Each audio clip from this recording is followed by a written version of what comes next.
जय श्री राम। और चर्चा तो रामायण की सभी जानते हैं। रामचंद्र जी का वो 14 वर्ष का वनवास मिला और वनवास से ऐसे ऐसे वनवास में गए, अलग अलग पड़ाव लगाए रामचंद्र जी ने। और पीछे से भरत भी आया, भरत लेने के लिए आया, राज्य करो। और रामचंद्र जी ने कहा मैं वनवास 14 वर्ष का वनवास के बाद में आऊँगा। अनेक जगह ऋषि मुनियों से मिलते गए, चलते गए। तो गाथा है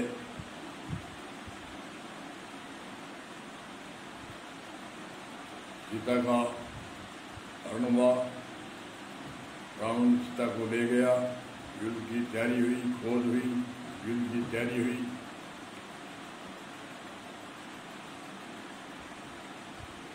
कहते तो हैं अलग अलग ऋषि मुनियों की। राम ने कहा था कि अब आप सीता बनावटी सीता रहो और मूल सीता है अंतर ध्यान हो जाओ में।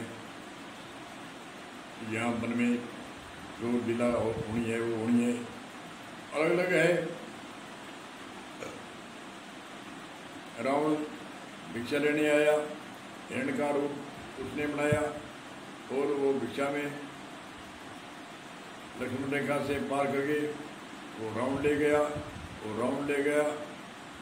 आगे कथा सभी रात दिन आदि आदि सुनते हैं जो आजकल टेलीविजन में, मोबाइल में आदि आदि में ऐसे। परंतु घट रामायण है जो बार बार घट रामायण तुलसीदास जी ने कहा है। और लक्ष्मण जी राम से भी घट रामायण पूछते हैं, अनेक जगह पसंद करते हैं। एक एक चौपाई के अंदर कहीं थोड़ी दूर चल गए, वहाँ ज्ञान की गाथा है। फिर थोड़ी दूर चल गए उसकी उपमा करी और फिर ज्ञान की गाथा है। जैसे एक सुंदरकांड में एक चौपाई है लंकनी की। लंकनी जब पहरेदार ये हनुमान जी उसमें प्रवेश करते थे तो लंकनी ने मनाई करी तो कह लंकनी ने वरदान हो क्या तुम न तो तुमको राक्षस मार सकता, न देवता दानव मानव आदि कोई भी मार नहीं सकता है। तेरे को कोई नहीं मार सकता, अगर एक तेरे खून नहीं आएगा इसने तो तेरी मृत्यु नहीं।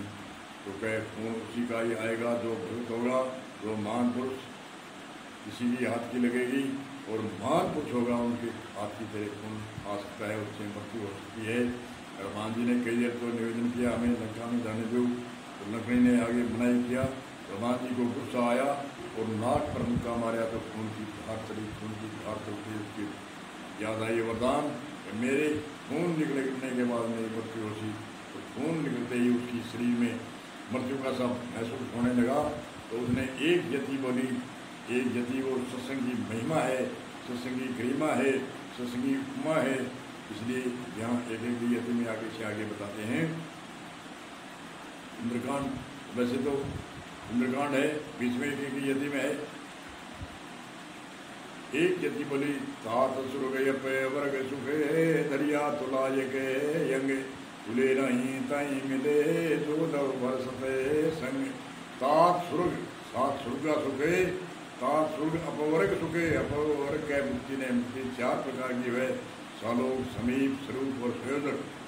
तात सुर्ग अपवर्ग सुखे दरिया तुला, तुला के ताकड़ी में एक पल्ले के अंदर एक पल्ले में रखा। 7 सुर्गा सुखे और 4 मुक्ति का फल है।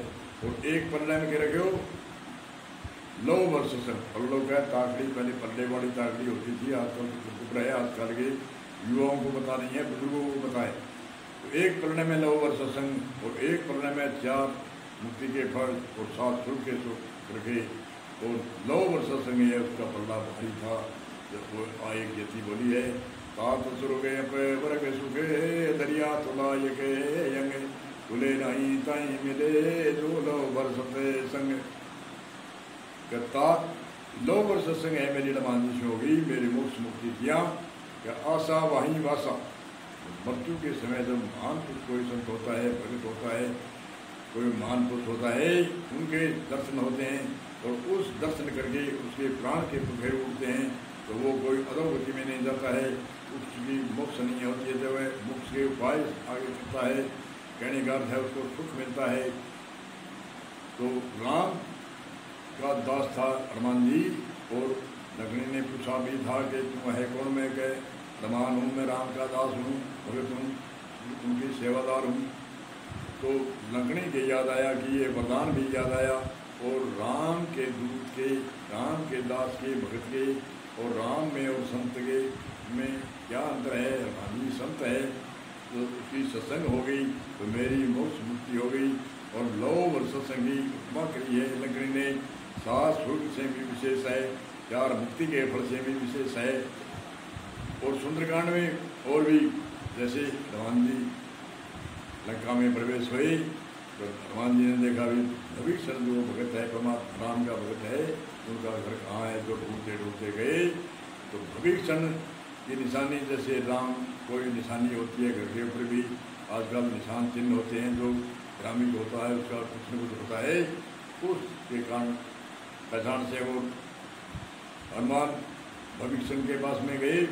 और भविष्य ने जब देखा हनुमान जी को और बताया, परिचय हुआ, एक यति बोली है, बड़ी गंभीर यति है, बीच बीच में जो कथा आती है उसमें आध्यात्मिक मार्ग के लिए, परमात्मा मार्ग के लिए।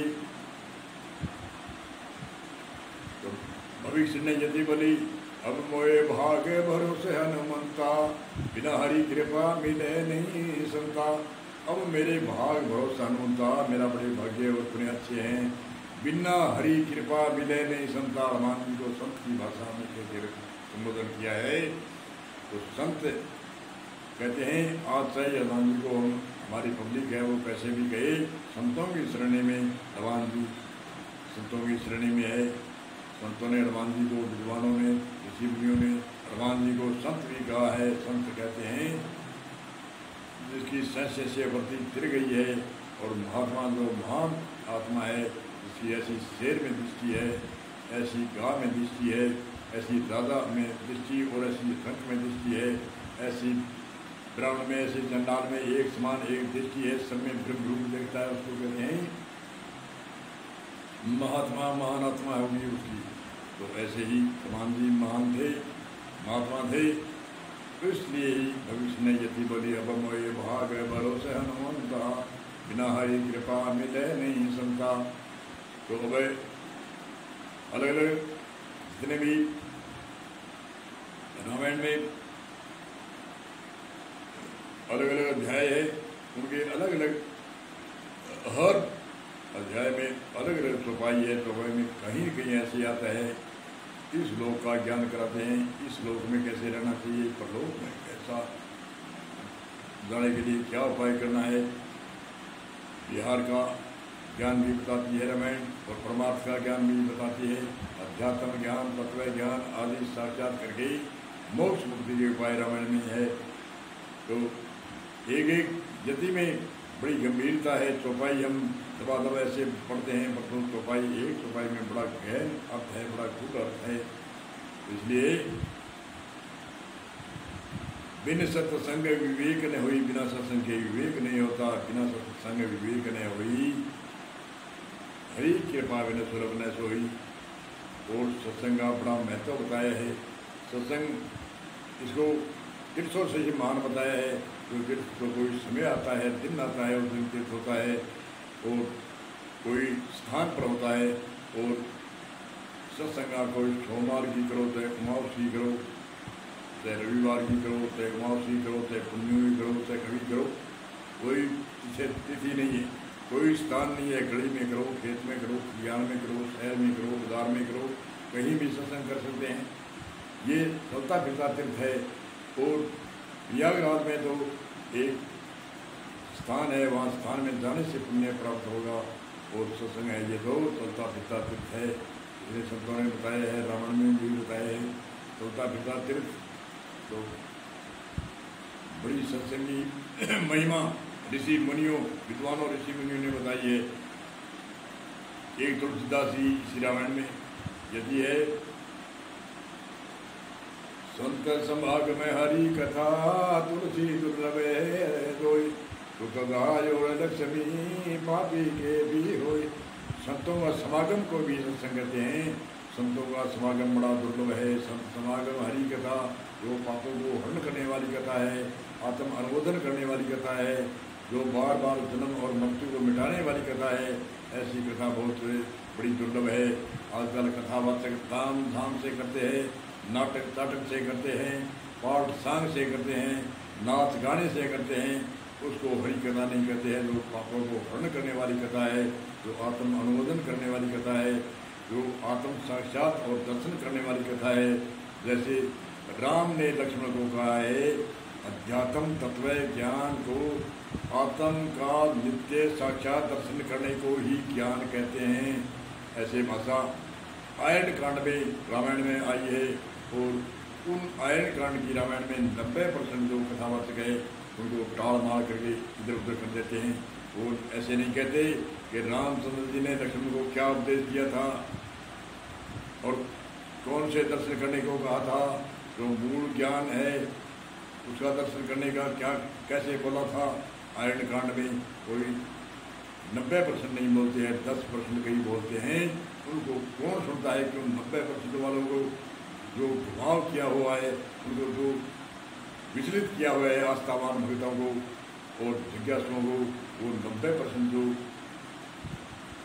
भ्रमित करे हुए हैं, 10% वाले कितने भी जोर मारे तो 90% को कैसे वो सुधार सकते हैं।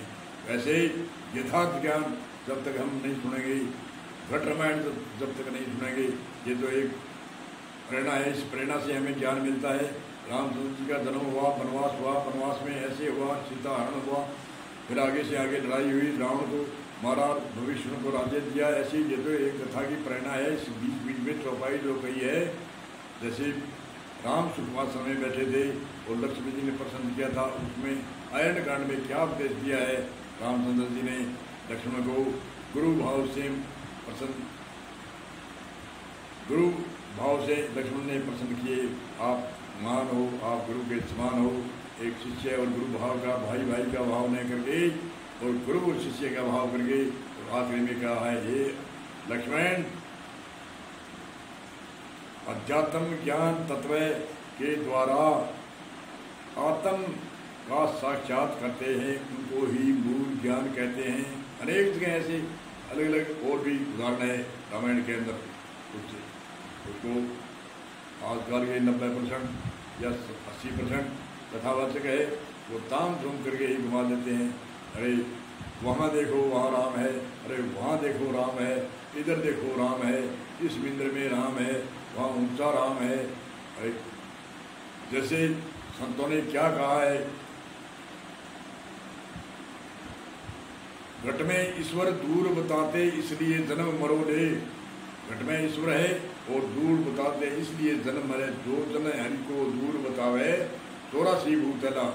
घट के अंदर परमात्मा ने, राम ने बताया है, कृष्ण जी ने बताया है, जितने भी ऋषि मुनि है, घट के अंदर खोज करने के लिए, घट के अंदर साधना करने की, घट के अंदर ही प्रकट करने की अनेक संत ऋषि मुनियों ने भाषा बोली है। और इधर उधर जो उंगली करते हैं, कैसे करते हैं, क्यों करते हैं, वो जाने, उसका काम जाने। हम कोई टीका टिप्पणी नहीं करते हैं। परंतु वो तुलसीदास जी यति बड़ी गंभीर है। संत समागम हरि कथा, संतों का समागम दुर्लभ है। जो लक्षणधारी संत है, कैसे द्रव्यवित बिरमय रूप है, ताकि वाणी वेद वासायतवा सहस करते करे भ्रम वेद का छेद। ऐसे ब्रह्मविद ब्रह्म रूप है, जिनकी वाणी जो वेद के समान है। ऐसे संतों का समागम बड़ा दुर्लभ है। और हरि कथा जो पापों को हरण करने वाली है, आत्म अनुमोदन करने वाली है, आत्म ज्ञान कराने वाली है, ऐसी हरि कथा पापों को हरण करने वाली है, वो बड़ी दुर्लभ है। और सुखतारा लक्ष्मी है तो पापी के भी हो सकते हैं, दुराचारी के हो सकते हैं, दुष्ट सत सपटी के कपटी के भी हो सकते हैं। बोलो ये सूत्र यहीं समाप्त करते हैं और विराम देते हैं। बोलो जय श्री राम, जय श्री राम, जय श्री